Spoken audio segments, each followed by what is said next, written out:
Hey everybody, I know it's been a good minute since we've had some Chosen related content on this channel, but I now have a little bit more free time and I finished up the videos I needed to get done, and so we can finally get back to finishing up the videos I wanted to do for Season 3. And today we're going to start off with our breakdown of Season 3, Episode 7, so let's get to it. The episode opens up on the 14th of Adar, with Jewish families throughout Capernaum gathered in their home to celebrate the festival of Purim. Fathers recount the story of Esther to their families, who hiss at Haman's name and shake their groggers as the story progresses. As the celebration ensues, one person isn't sharing in the festivities. Simon shatters a pot at his feet and screams up to the heavens, blood boiling inside of him, as the credits roll. After the credits, we pick up with Andrew and Philip, who are returning from their efforts to fix the situation at the Decapolis. Philip is acting more irritable than normal, concerned that they have failed to accurately represent Jesus and might have instead very well kicked off a multinational crisis. Andrew tries to calm him down, but to no avail. In his frustration, Philip trips and Andrew tends to his wound, continuing in his attempts to calm Philip down. When the two return to Capernaum, they find Judas in Andrew's house, making packages to give to the poor. Noticing Philip's consternation, Judas asks for more details. Andrew explains that they recounted Jesus' parable of the wedding feast, and that things didn't go as smoothly as they had hoped it would. Judas accurately surmises the misunderstandings attained by the crowds. The Jews thought Jesus was chasing after Gentiles. The Gentiles felt relegated to second-class citizens. The conservatives thought they were being compared to the Jews who didn't make it to the party, and those who normally would have gotten excited about God doing a new thing would have been emboldened had Gentiles not been there. When Thomas returns from his visit to Tel Dor, everyone asks him where Rama is. Thomas explains that Rama's father doesn't believe in him, and while he hasn't said no, he hasn't said yes either, and so Rama stayed behind to work on him.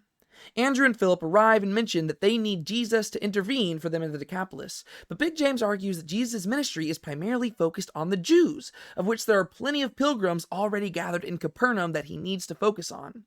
Mary Magdalene steps up and suggests that they let Jesus decide for himself. After everybody leaves, Mary mentions to Matthew that she found his prayer tassels in the box in his house the day before. He has a strong reaction to this, asks her to stop going through his belongings, and storms out. Meanwhile, Shmuel is interviewing a man who gave money to a powerful preacher named Jesus, who said he was going to build an army out in Beersheba in the Negev. However, the man doesn't know this Jesus' father's name or the place of origin, so Shmuel dismisses him, aggravated by his fruitless search.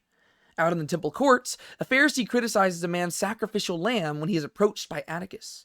Atticus asks who to talk to if he wants to talk about rogue preachers causing a stir, and they reluctantly point him towards Yanni. Simon wanders absent-mindedly through the streets of Capernaum, wandering into the Roman quarter when he is apprehended by a Roman soldier. Gaius finds him and takes him back to his house, where his wife comes out and asks if Simon is the Jewish doctor Gaius has been talking about. Gaius' son explains that Gaius has a servant who is extremely sick, hence why Gaius was interested in the Jewish doctor. When she shows hesitation in handing Simon a cloak, Gaius tells her that Jewishness isn't contagious. As they exit, Simon sees Gaius' servant, a little boy, lying in bed, sick. That evening, Matthew returns to Mary to apologize for how he acted earlier. He went out to a solitary place to think things through, but he realized he needed to come back and explain things to her. He told her of a time back when he was a tax collector, when he was approached by an old shepherd, also named Matthew, who performed an outstanding feat of financial acumen by taking his family's debts upon himself.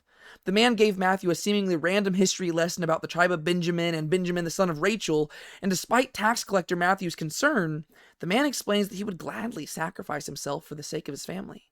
Tax collector Matthew places the man under arrest, and the man, in exchange, gives Matthew prayer tassels dating back to the first exile, in hopes that someday he will come back to the faith and be in need of them.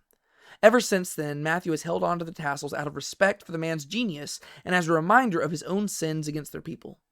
Mary explains to Matthew that the tassels were simply a symbol, and that really the man wanted Matthew to have his faith, which Matthew now has. Mary explains that the man was Matthew's dove.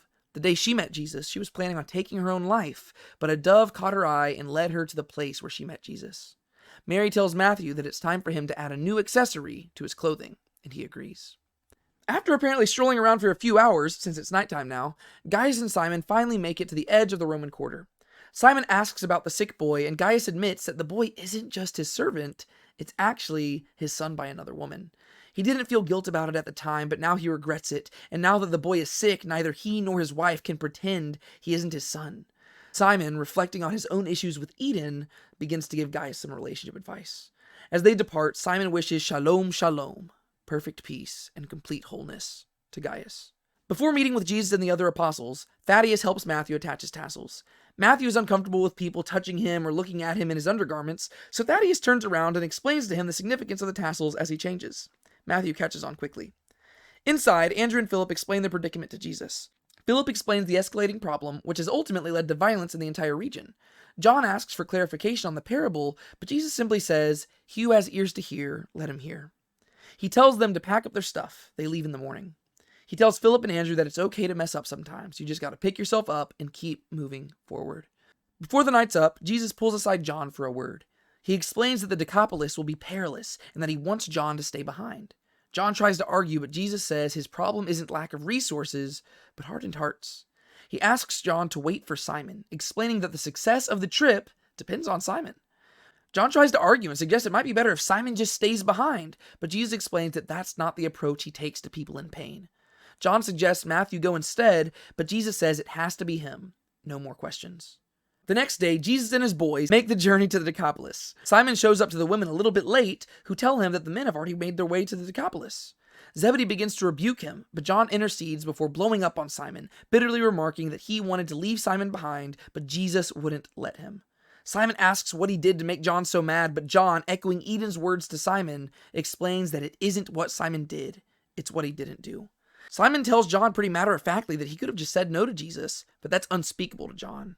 The two depart and begin making their way to the Decapolis.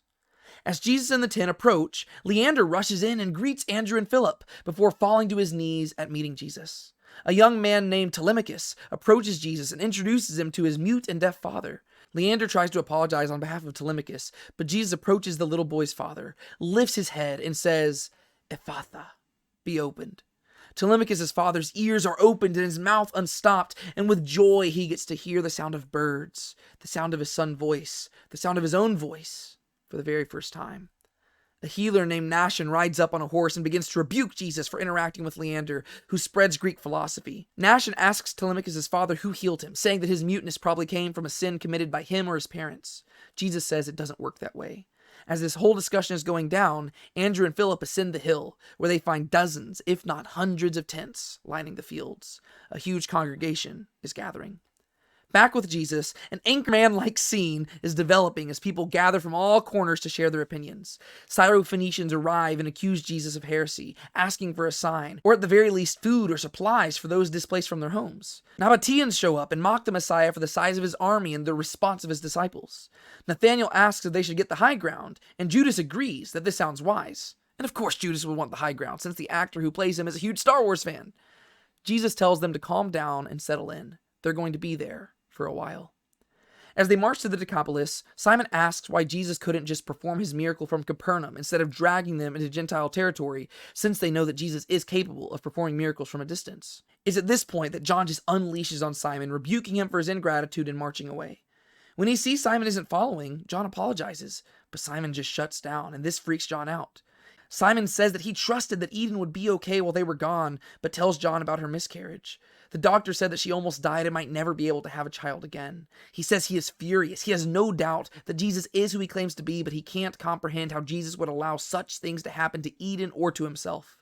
John tries to console him and explain that's not the proper way to look at it, but Simon won't listen. John reminds him that Jesus said life will still be hard and even harder for those who follow him, not easier, but Simon says things were easier when they were fishermen. John points out that Eden could have lost the baby even when they were fishermen, but then Simon wouldn't have had anyone to turn to. Simon says Jesus could have prevented it, but he didn't. Their conversation is interrupted when they finally arrive in the Decapolis and see the crowd gathered around Jesus.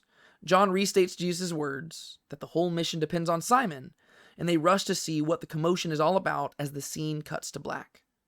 All in all, I would say this was a pretty good episode. It was definitely a longer episode that we've had in the season, but I really liked what they did with Simon's character in this episode, even if the entire plot line is primarily fictional and the stuff that I more gravitate towards is the biblical stuff. And really, that's probably the biggest downside to me of this episode, is that in this episode in particular, I started noticing how a lot of the fictional plot points of the show are kind of overtaking a lot of the biblical stuff. And while I really don't have any problems with that from a creative standpoint, I'm just going to be honest and say that that's not necessarily the thing that's driving me towards watching the show. I'm definitely more invested in the show because of the way that they adapt scripture, because I think they do that in a really clever way.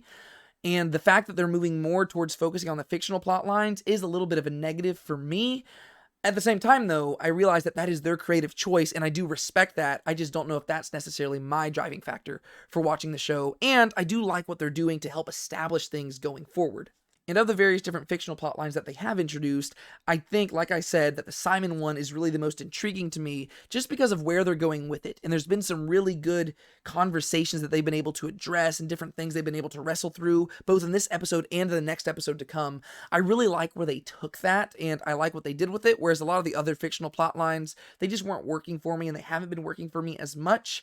But the things that they've been doing with Simon here, I think it's been really good for fleshing out the character of Simon Peter, and also John, because I think we see a lot of character growth in John just in this little interaction that he has with Simon right here at the end of this episode. Because at first he starts off so stubborn and he doesn't want to do this because he's so self-focused, but then whenever he begins to truly realize Simon's pain, he immediately drops that Sons of Thunder mentality and becomes the beloved disciple that we know he one day will become. And so I really like that element of it, and overall I thought the episode was really well done, even though I will once again admit that the fictional plot lines are a little bit more on the negative side for me, just because it's not why I'm totally here watching the show. I also really like what they're doing with the Gaius thing, and I really like the twist that they did where the servant is also the son of Gaius, mainly because what they're doing there is they've actually taken a very creative approach of kind of harmonizing two different accounts in scripture, which I would probably say are two different stories, but I really admire their attempt at harmonizing them, and I think they've done it in a very clever way, which is no surprise because of how expertly this show has been written. Other than that, I already have my spoiler breakdown going through this episode, and I'm going to have my Is It Biblical video coming to y'all very soon, so I'm going to wrap this video up right here and ask you, what did you think about The Chosen Season 3, Episode 7, and how do you feel about the increased fictional plot lines in the show? Are they captivating to you, or are you kind of like me, where you more gravitate towards the biblical stuff and just getting excited at how they're going to adapt that stuff? Either one is totally cool, and I'm just glad people are watching the show and hearing more about Jesus, so that's really cool. But let me know in the comments down below what y'all think, because I would love to hear y'all's opinions, just because I think that's really cool. Until next time, my name is David Tate. This is Now Let's Be Honest. Be sure to keep a smile on your face and don't let anybody steal your joy. I will see y'all next time. You read a verse, you sing a hymn, the money's in the plate. Sundays you mark out for him, but even then you show up late. You bought the shirt, you wear the cross, but sin throughout the week. For 30 shekels and a noose, you kiss him on the cheek.